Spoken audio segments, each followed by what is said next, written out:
கோவை தெலுங்குபாளையம் பகுதியில் நடைபெற்ற கட்டுமானம் அமைப்பு சாரா உடல் உழைப்பு அண்ணா தொழிற்சங்கம் சார்பில் நலத்திட்ட உதவிகள் வழங்கும் விழாவில் முன்னாள் அமைச்சரும் அதிமுக தலைமை நிலைய செயலாளருமான SP வேலுமணி கலந்து கொண்டார்.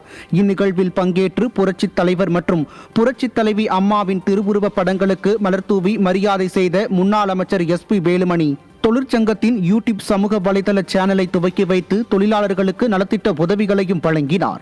தொழிற்சங்க மாநில பொருளாளர் கண்மலை முருகேசன் தலைமையில் நடைபெற்ற இந்நிகழ்வில் கோவை மாநகர மாவட்ட கழக செயலாளர் அம்மன் K அர்ஜுனன், கிணத்துக்கடவு சட்டமன்ற உறுப்பினர் சே தாமோதரன் உள்ளிட்ட கழக நிர்வாகிகள் திரளானோர் கலந்து கொண்டனர்.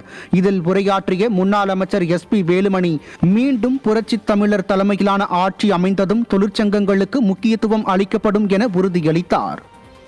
கோவை மாவட்டத்தை முழுமையாக திமுக புறக்கணித்திருக்கிறது. நம்ம எல்லாம் இருக்கும்போது பார்த்தீங்கன்னா எத்தனை ரோடு, எத்தனை பாலம், எத்தனை பார்த்தீங்கன்னா ஸ்மார்ட் சிட்டியில, அதே போல அரசு மருத்துவமனை பார்த்தீங்கன்னா கிட்டத்தட்ட 300 கோடி ஒதுக்கி மேம்படுத்தணும். இருதய அறுவை சிகிச்சை கொண்டு வந்தோம், சிறுநீரக மாற்று அறுவை சிகிச்சை கொண்டு வந்தோம், கேன்சருக்கு 25 கோடிக்கு நான் மெஷின் வாங்கி கொடுத்தோம். ஆகவே இன்னைக்கு பிரைவேட் ஹாஸ்பிட்டல் மாதிரி பண்ணோம். இன்னைக்கு சுத்தம் பண்ற கூட அங்க ஆள் இல்லை. ஆகவே கோவை மாவட்டம் முழுமையா அந்த 5 வருஷம் திமுக ஒண்ணுமே பண்ணல. மீண்டும் அண்ணா திமுக உடைய ஆட்சி கண்டிப்பாக எடப்பாடி தலைமையில் அமையும்.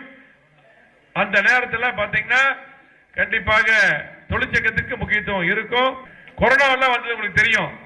கொரோனா வந்த போது கட்டுமான அமைப்பு சாரா தொழிற்சங்கத்தில் 2000 ரூபாய் பணம் வாங்கி கொடுத்தோம். ஒரு பொருள் எல்லாம் வாங்கி கொடுத்தோம். அதே போல நாங்க பாத்தீங்கன்னா எல்லா வீட்டுக்கு பொருள் கொடுத்தோம். மேக்சிமம் எல்லாம் தெரிஞ்சிருக்கு. எல்லா வீட்டுக்கு பாக்ஸ் போட்டு பொருள் கொடுத்தோம். ஒரு நாளைக்கு 1 லட்சம் பேருக்கு உணவு கொடுத்தோம்.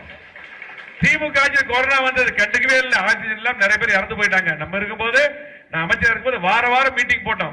எல்லா டாக்டருக்கு கூப்பிட்டோம். டாக்டர் தங்க வைக்கிறதுக்கு ஹெல்ப் பண்ணோம். நல்ல ஹோட்டல் போட்டு கொடுத்தோம். எல்லாத்தையும் வர வச்சு நிறைய படுக்கை உண்டு பண்ணோம். ஆக்சிஜன் கொண்டு வந்தோம். நிறைய உயிர்களை காப்பாற்றணும். வாரம் தொடர்ந்து நாங்க ரெவியூ நடத்தினோம். தேவையான பொருள் வாங்கி கொடுத்தோம். எல்லாமே பண்ணி கொடுத்தோம். ஆனால் திமுக ஆட்சி வந்து கொரோனால எனக்கு எல்லாம் தேர்தலில் வேலை செஞ்சு நிறைய பேர் இறந்து போயிட்டாங்க. ரொம்ப கஷ்டமா இருந்தது. அதுதான் திமுக ஆட்சி. ஆகவே பட்சம் 4 மாதத்துல அண்ணா திமுக ஆட்சி, புரட்சி எம்ஜிஆர் ஆட்சி, அம்மாவுடைய ஆட்சி எடப்பாடி தலைமையில் அமையும். அப்பொழுது இந்த கட்டுமான அமைப்பு சாரா தொழிற்சங்கத்துக்கு இன்னும் முக்கியத்துவம் நாங்கள் தருவோம்.